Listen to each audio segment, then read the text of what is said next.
love movie trailers. They get us all giddy and excited for what's to come. But they're everywhere nowadays. They're not just in movie theaters anymore. They're on the television and they're on the online. Sometimes you gotta watch a trailer before the actual trailer that you're watching. And that sounds like trailerception to me. Get it, guys? Inception, that came out in 2010. This leads me to believe they should be analyzed and taken seriously. And in order to do that, we gotta see where trailers came from and a little bit of their history. Back in those days, the trailers didn't come before the movie, but they came after the movie. They trailed the movie, therefore getting their name, trailers. Trailers were like a chapter book or a TV going from installment to installment instead of one self-contained story. And so in order to entice their audience, they had a nice little tease at the end. You know, the typical, will they ever see so-and-so again? What will happen next? Tune in next time! Imagine if we had that nowadays. Will Luke and friends ever find Han Solo? Is Darth Vader really Luke's father? Is Billy D. Williams just kinda here now? Find out in the next installment of Star Wars. Will Ash ever get back to the present? Is he really the man who came from the sky? Will his car insurance cover time travel? Tune in next time for Evil Dead.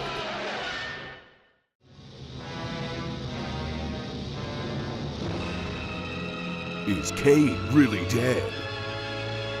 Will the sleigh escape the fire? How did Cain get his citizenship? Be on the lookout for the next Citizen Kane. Trailers were very alike for the longest time. It wasn't until the 1960s where directors began to play with the format of the trailer a little bit. All these auteur directors, like Stanley Kubrick, who did a lot of fast-paced editing in order to make a quick, kind of very surreal trailer of his movie, Dr. Strangelove.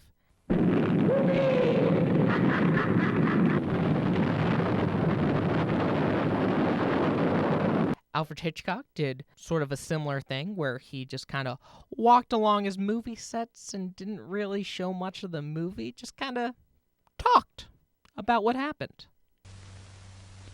The victim tumbled and fell with a horrible crash. I think the back broke immediately and hit the floor. It's difficult to describe the way the twisting of the it's... Two things really changed the landscape for movie trailers. One happened with a movie called Jaws. Jaws was going to open up in 464 theaters. And in order to get people to see the movie, they had a huge marketing budget, about $1.8 million, which doesn't sound like a lot, but that was a quarter of the actual budget for Jaws. So they had this huge marketing push, and it worked. And ever since then, we've had these huge marketing budgets for movies. The second thing that happened in movie trailers was a man by the name of Don LaFontaine. You might know him as the In a world guy. In a world without gas. In a world fraught with corruption. In a world where freedom is history. In a world where professional sports had sunk to a new low. In a world. And for better or for worse, he's made these mini-stories within these movie trailers. At this point, the movie trailer formula has gotten really old and stale. Even big-budget movies are picking up on this, like Tropic Thunder and Grindhouse. This isn't small potatoes either. This is like Edgar Wright, Ben Stiller, Eli Roth, and Rob Zombie all doing this. And the worst part is people going through these trailers again and again and again and again and again and again and again and again and again and again. Nitpicking all of this takes all the fun out of the trailers. So where are movie trailers now? Well, they used to be catered to the movie you're watching because they knew what people were seeing in their movies. But now, thanks to the internet, they have to be homogenized for everyone. So they feel pretty much the same. You know, they got their blue beam in the sky. Look at the pretty lights. They got their nostalgic music.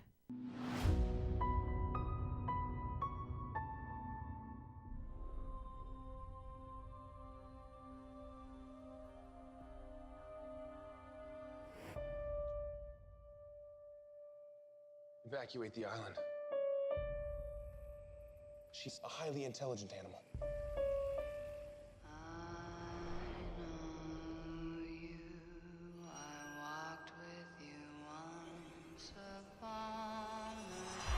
Then they get a money shot.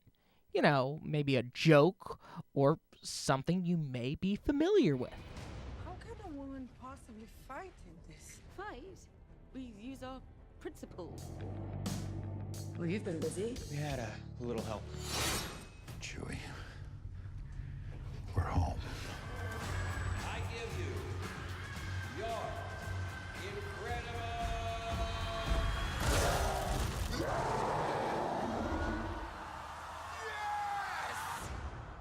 So these make the odd trailers really stand out. Ants! Ants!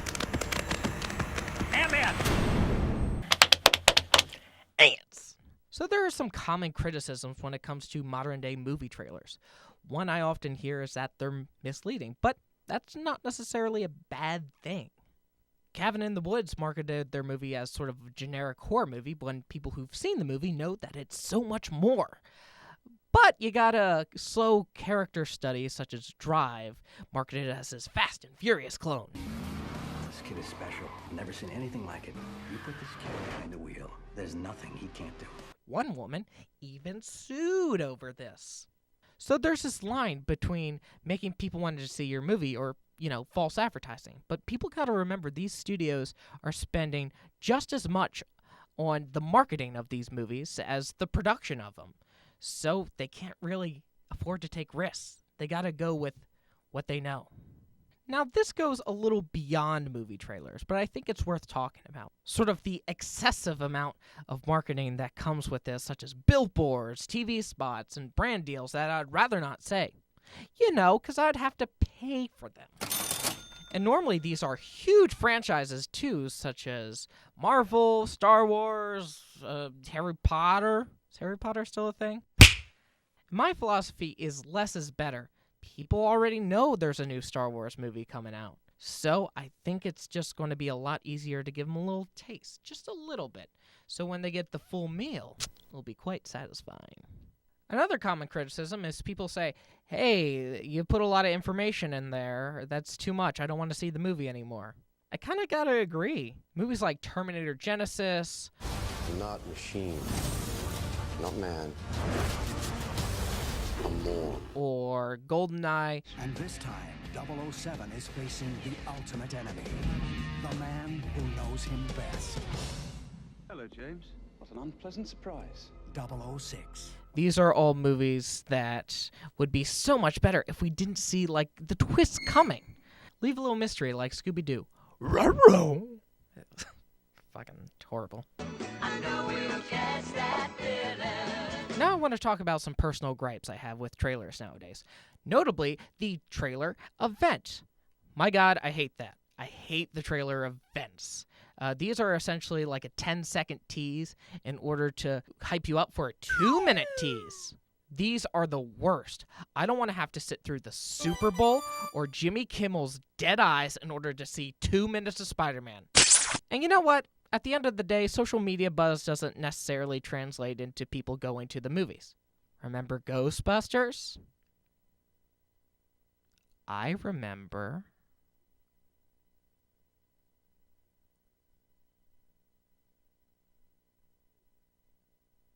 A dangerous trend I see going around is trailers teasing some plot threads and shots that weren't in the final film. Rogue One was pretty bad about this, teasing some plot threads that weren't in the final film. What will you become? And the Evil Dead reboot teased a lot more gore and a familiar song.